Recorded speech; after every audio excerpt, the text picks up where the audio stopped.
HarperCollins presents The Serial Killer Support Group by D.B. Stevens. Read by Ezra Saifie. Chapter 1. Jess. 31st of December, 2024. I promised myself, a long time ago, that I wouldn't grow up to be a woman who ever let a man lay a hand on me. I had failed. And maybe that was why I couldn't stop myself from crying. It wasn't because of the pain of being struck, even though it had blinded me, the blow sending a white-hot flash across my eyes, knocking me clean off my feet. It wasn't because the pain was so intense that, even before I felt the blood run, I knew I was badly hurt this time. It wasn't because, for a full minute afterwards, I was sure I would be hit again. It was because I had failed.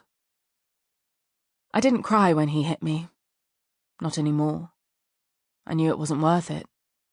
It never helped. I doubted sobbing because of my failure would help either. But I couldn't stop myself. Stop crying. We cannot get help until you calm yourself down, Lewis said beside me. And I nodded, holding the towel to my face to help stem the bleeding.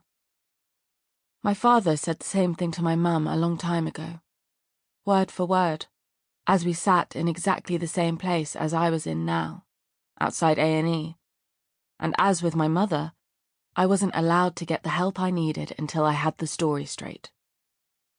I wasn't allowed to get help until I regained my composure. But still, I cried. My tears fell because it was a night like this one when I made my promise to not be like her. I was maybe 8 or 9, sat in the back of my father's car, helplessly watching my mum, tears streaming down her face as my father forced her to tell him again the lie he dictated, the story he had fabricated, that would ensure doctors didn't ask any questions. That night, my father told my mother to recall it, again and again, so she didn't mess it up, just as Lewis was doing with me now. Tell me one more time, Lewis said, leaning in towards me, looking over me, his wide hand taking mine, but not to offer comfort. He held it so I couldn't pull myself out of the car until he was ready for me to. I opened my mouth to speak, but my words failed, and as I fought to find them again, I noticed that the radio quietly played Taylor Swift. She was singing about being fearless, decisive, brave enough to stand on her own. I wanted to cry all over again at the irony of it all. He didn't notice. I fell, I whispered, desperately trying to stop my chin wobbling. Don't cry. I nodded and sucked back my tears. What did you fall on? He said, his voice quiet, threatening. I tripped over the laundry basket. Where was it? At the top of the stairs. I left it at the top of the stairs. It was my fault. I hit my face on the banister on the way down.